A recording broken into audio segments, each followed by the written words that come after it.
This Dr. T's Probabilities Basics video will cover some examples and discussion on conditional probabilities, as well as go over a little bit about the multiplication rule. Before we get too far, I want to emphasize something that I know I've covered in previous videos, but we're going to go over it one more time. And that is the quality of an empirical probability. Now, with an empirical probability, meaning this isn't just an educated guess, it will range from 0 to 1. 0 is that we are certain that an event is not probable.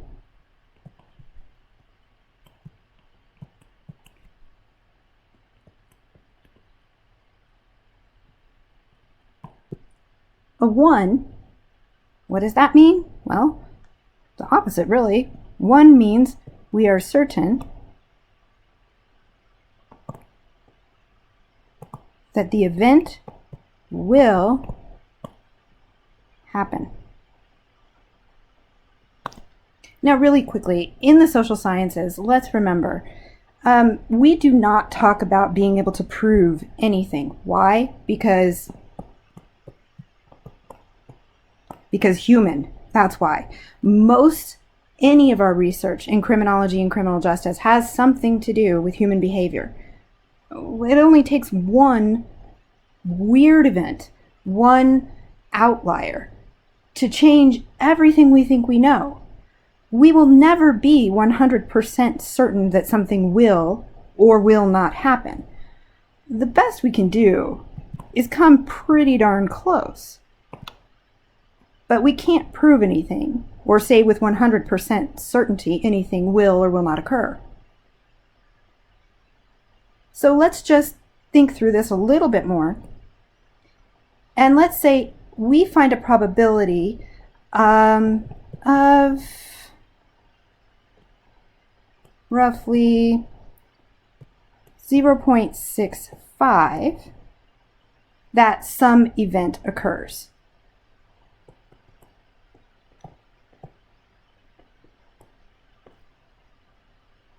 Well, because we're working with empirical probabilities, what is the probability that the event does not occur?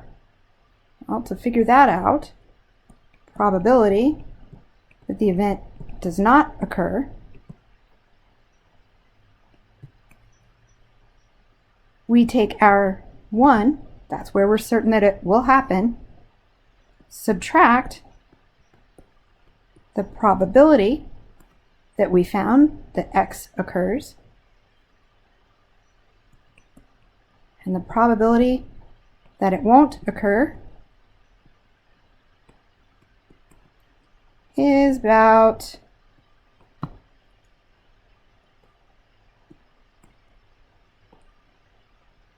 0.35. In our criminology criminal justice research, we're often interested in better understanding independent and dependent events.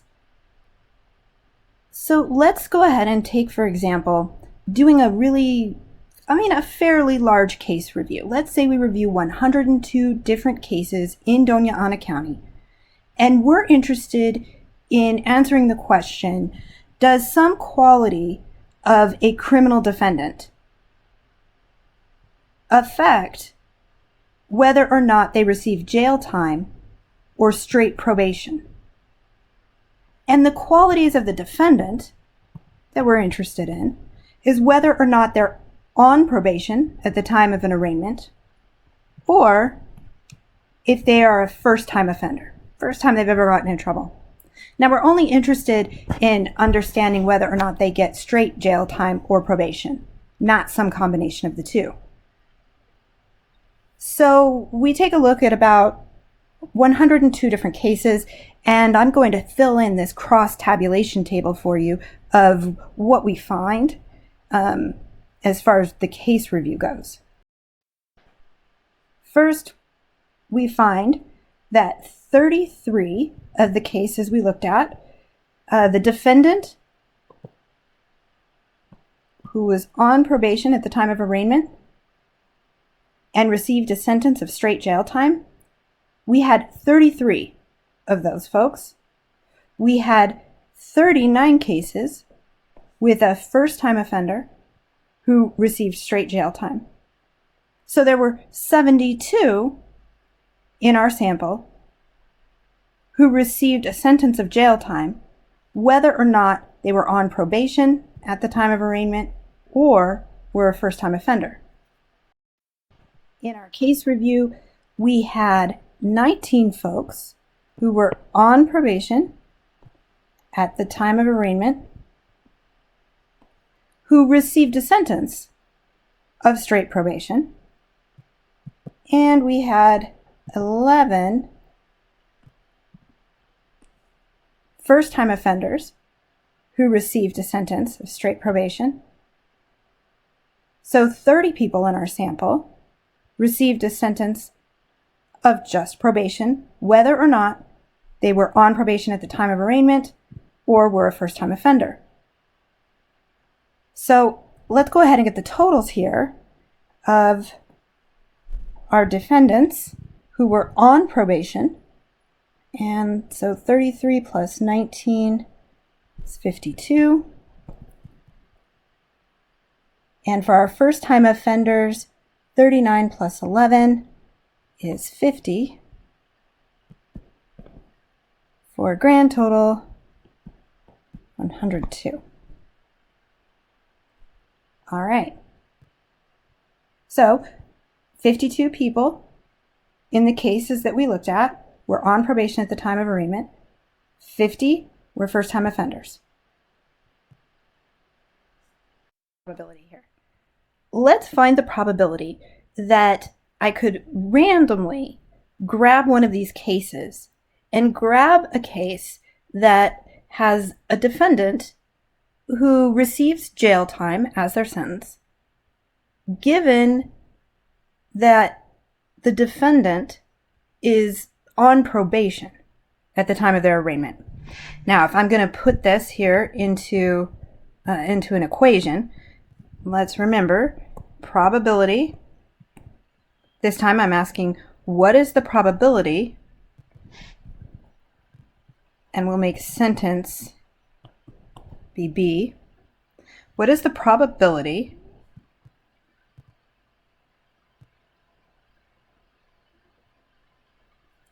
that a person receives jail time given that they're on probation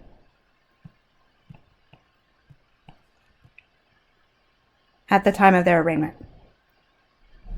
All right, so let's take a look here. Who am I looking for? Well, I'm interested in someone here on probation at the time of arraignment and that they got jail time. Awesome. I'm not interested at all in these 30. Why? Because they received probation. I'm not interested in them. I'm interested in knowing who received jail time. So I'm going to take the 33. My denominator will be 72, because what we're looking for is out of all the folks who received jail time. I'll do this math. I'll give you just a second to do it. What's 33 divided by 72?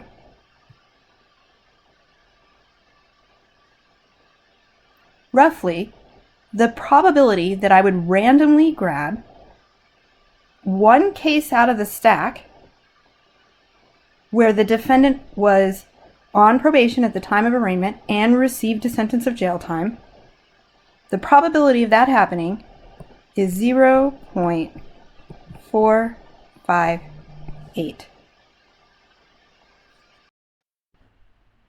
Okay, before we go into talking about the different rules here for probability, like the multiplication rule, let's make sure we understand a definition or two. Independent events are two events that if the occurrence of one does not affect the occurrence of the other. Okay, so let's think about it this way. So the probability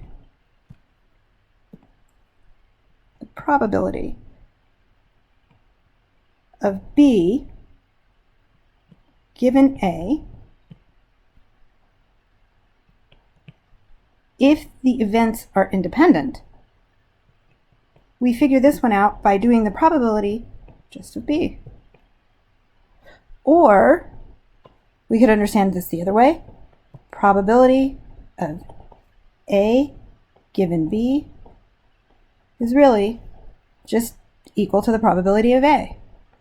Why? Because the events are independent. B occurring doesn't affect the occurrence of A occurring doesn't affect the occurrence of B. Now, dependent events are exactly the opposite. All right, so what is the multiplication rule? This is the probability that two events, event A and event B, will occur in sequence. Now, if we have dependent events, the occurrence of one affects the occurrence of the other, then the probability that A and B will occur is found by multiplying the probability of A to the probability of B given A. Now, if we're looking at independent events, then the probability of A and B occurring, we find by multiplying the probability of A to the probability of B. If that sounded like a jumbled up mess and you're a little confused, let's work through a little bit of an example real quick. All right, so in criminology and criminal justice, we often do surveys, right? Especially when we're trying to figure out what people think or how they do on different things. We do a lot of youth surveys, particularly. So let's say we distribute 52 surveys to, we'll make this our N, 52 surveys to 12th graders. Now we're asking all kinds of theoretically guided questions, and a couple of those questions have to do with their GPA. Within our 12th grade student population, we find that 4 of the students that we surveyed had a student GPA of 4.0. We'll call these students student A.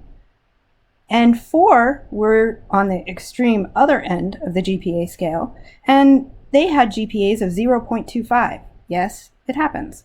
We'll call those students student B.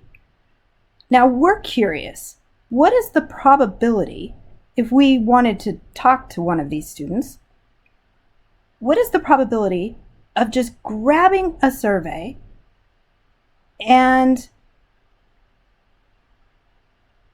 that survey was completed by a student who had a 4.0 GPA, and then we grab another survey and that student has a 0.25 GPA.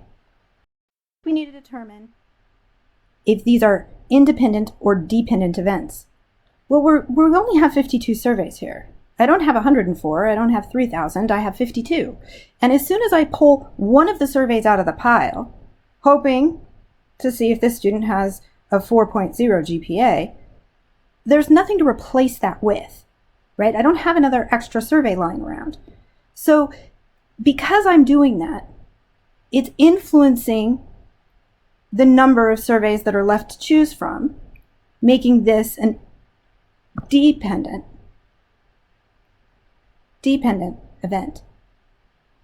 So the probability of pulling a survey that is student A and pulling the survey for student B is equal to the probability of student A times the probability of student B given student A. To be continued.